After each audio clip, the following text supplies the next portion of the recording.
welcome.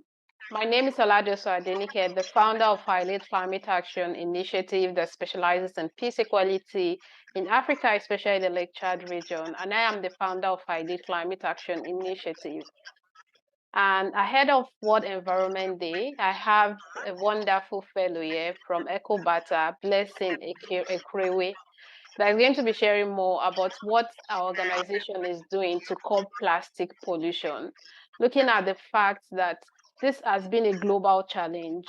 And also last year, 2022, there was a treaty that 193 countries signed. But is there a possibility that they will keep to this agreement, that it won't end up to become a Paris agreement that no country have met? At the same time, every year, about 140 million tons of plastic are produced. And most of this plastic are short-lived plastic lifespan. And so this is why we need to act, because by 2060, the amount of plastic we'll be producing is going to be tripled than the amount we are producing right now. And it's going to become a very big environmental threat. And at the same time, it might lead us to a plastic era.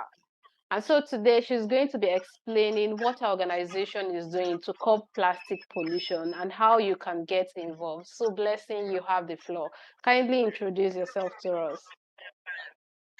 Okay, hello everyone. My name is Blessing Ekwere and I'm the head of operations at Ecobarter. I'm an environmental enthusiast. I've always been fascinated about the environment, how it works. And while I was in school, I was taught about climate change.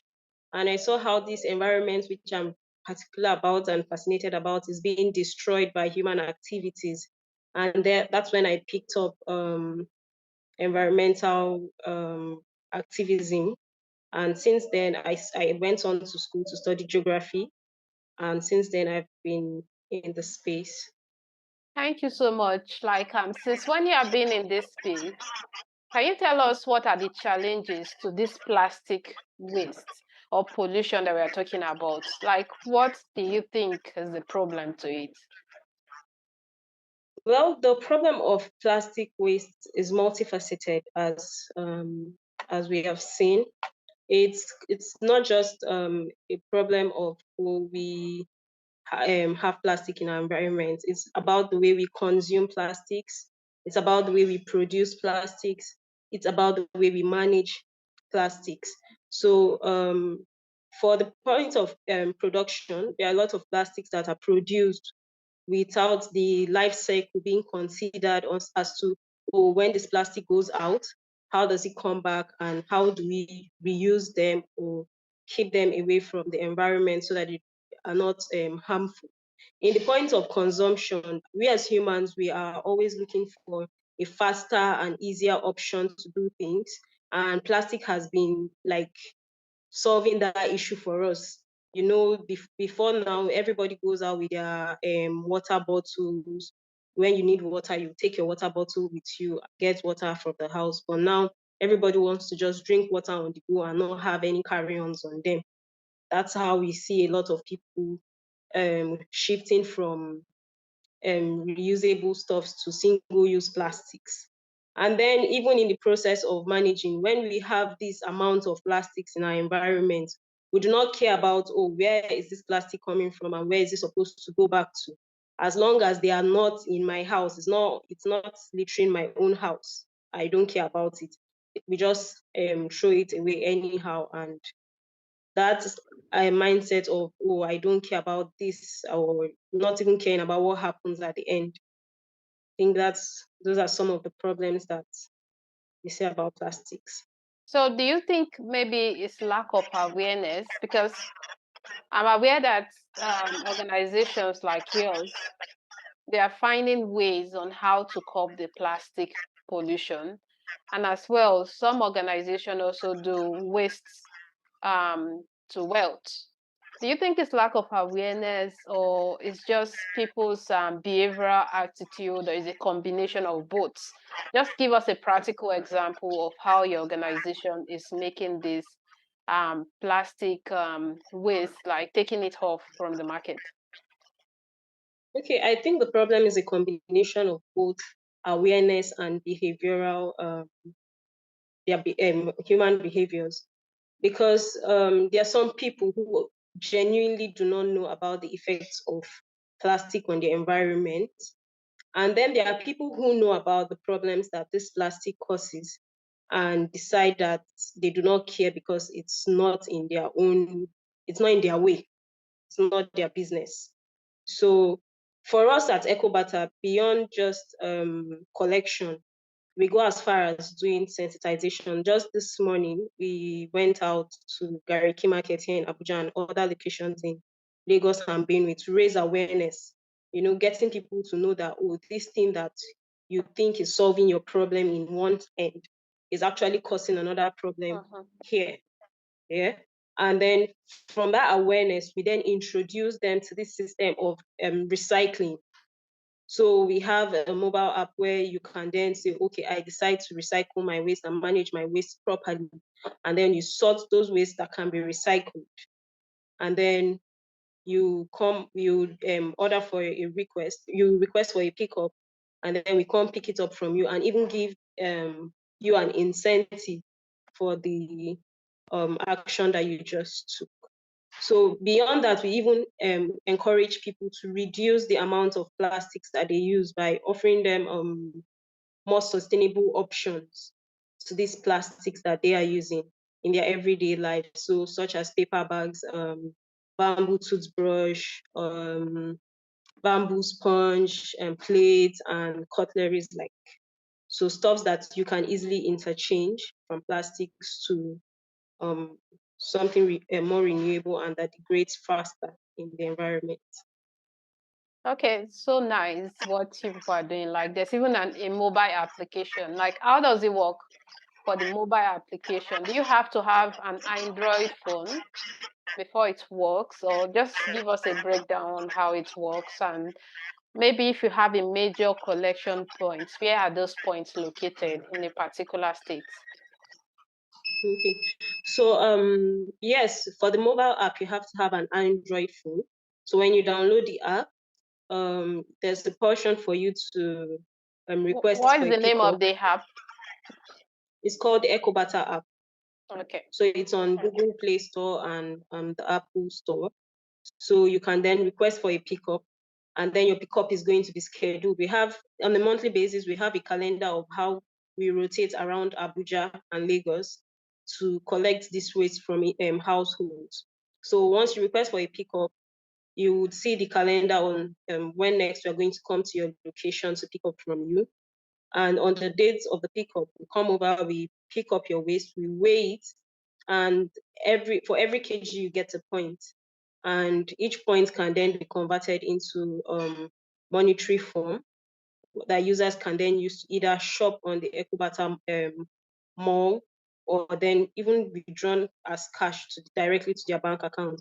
But then for people who do not even have the Android phones, it's not a limitation. You can still call us and then we'll still come to pick up from you. And then we even have drop-off centers for people who cannot wait for our schedule or that are away from our environment. So we have drop-off centers in Gariki International Market in Abuja.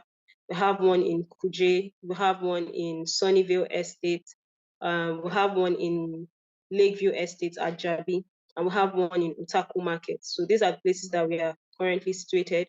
And then at Bega in Lagos State. Very good. I think these are the list of options that you guys have. The organization is giving. It really makes it flexible that if you don't have an Android, you could as well drop it at some dropping point and it could also be collected.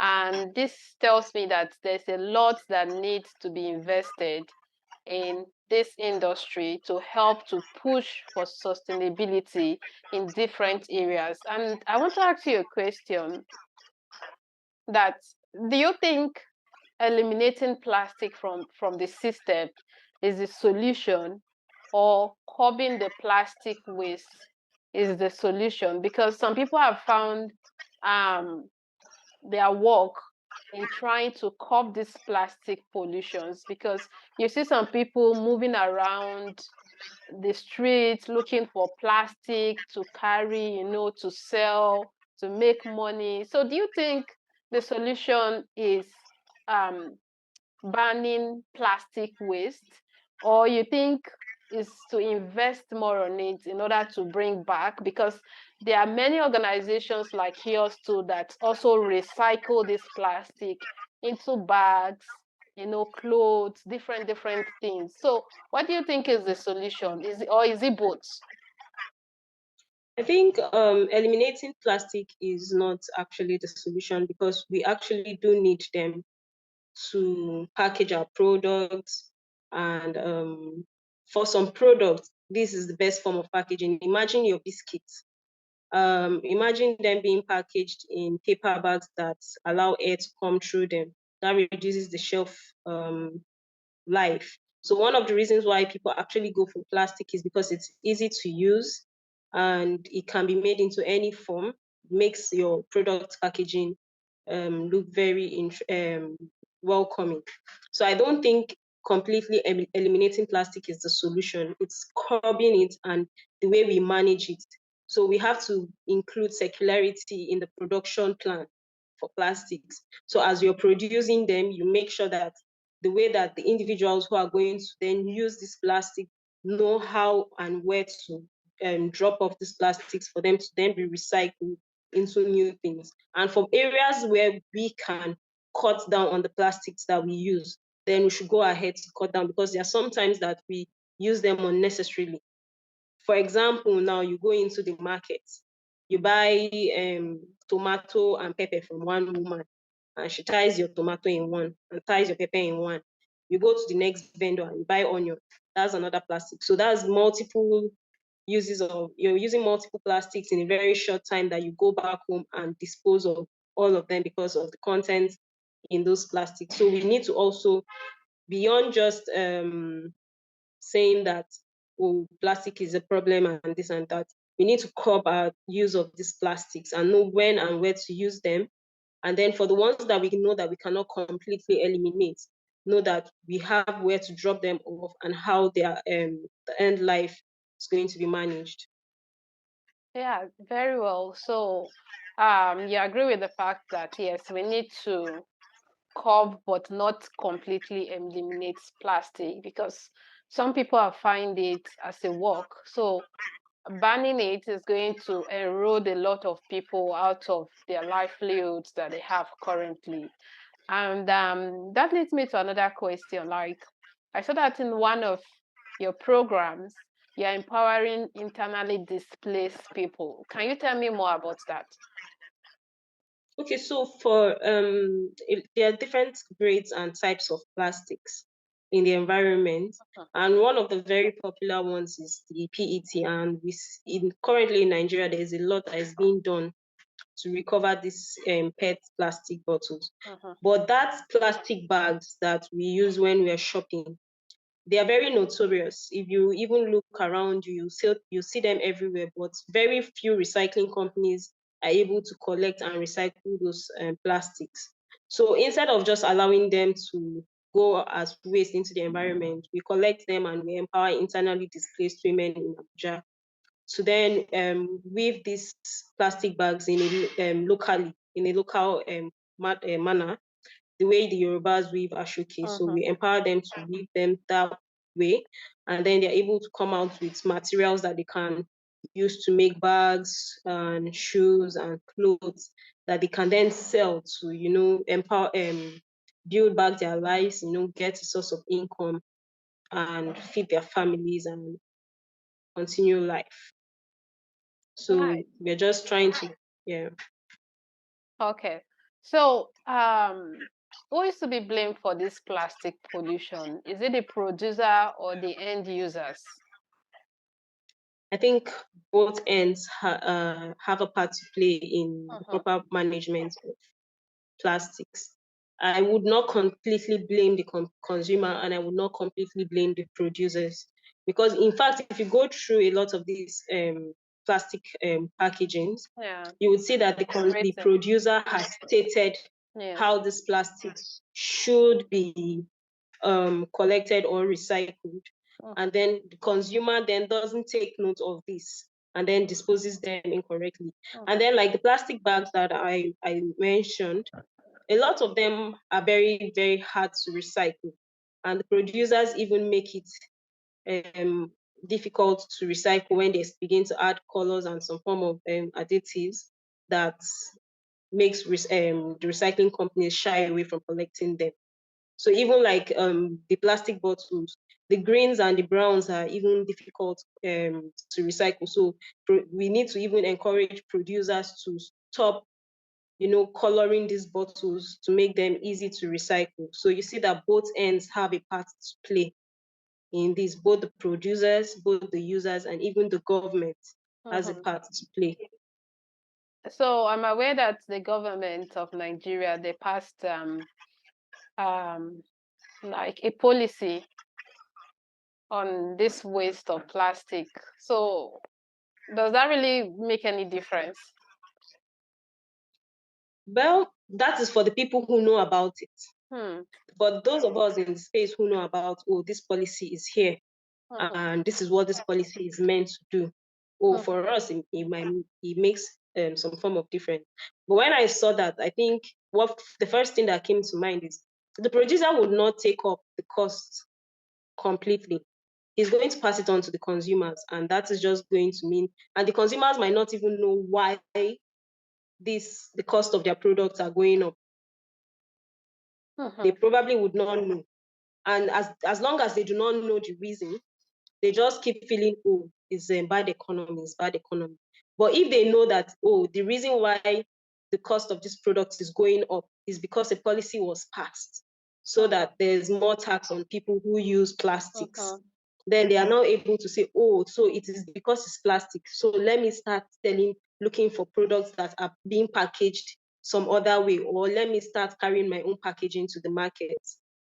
So it's how informed the consumers are that will determine if this policy will go a long way or not. Nice. Good. So just to ask this question before we conclude, that do you think there's a need for some kind of measures to be taken against producers, like kind of sanction or paying for every bit of the plastic that is produced in the systems that is filled, that becomes landfill?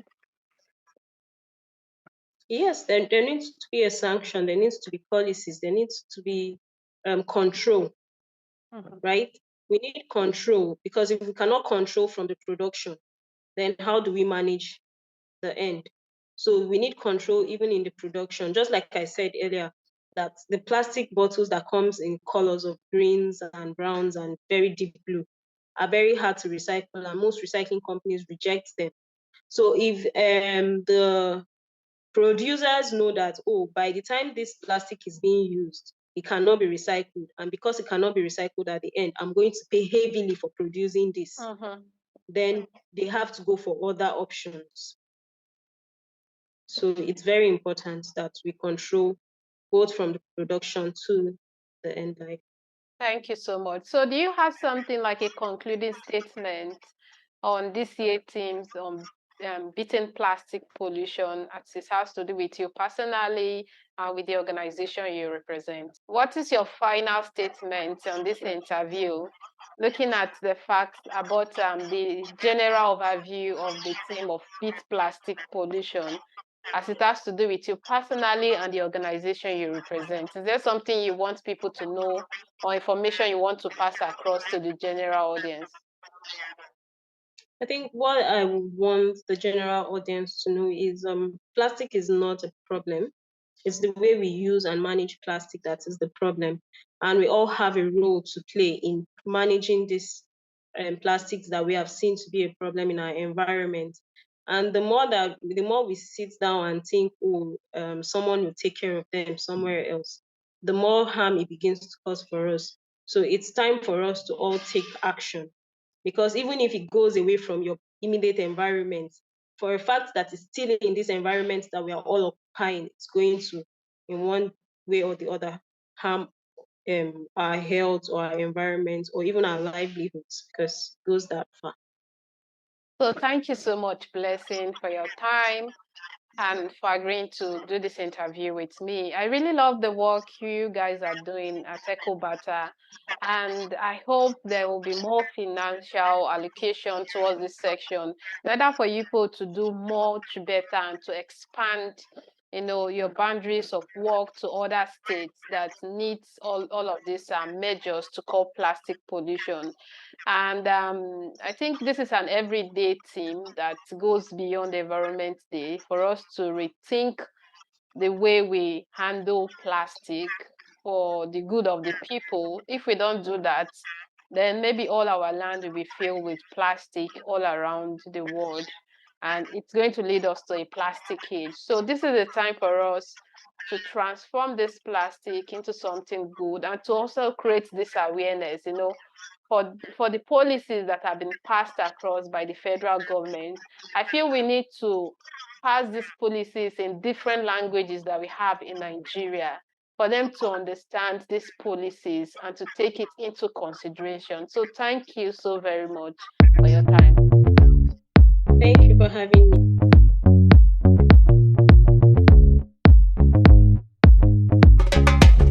Boy, boy, boy, abre que es tu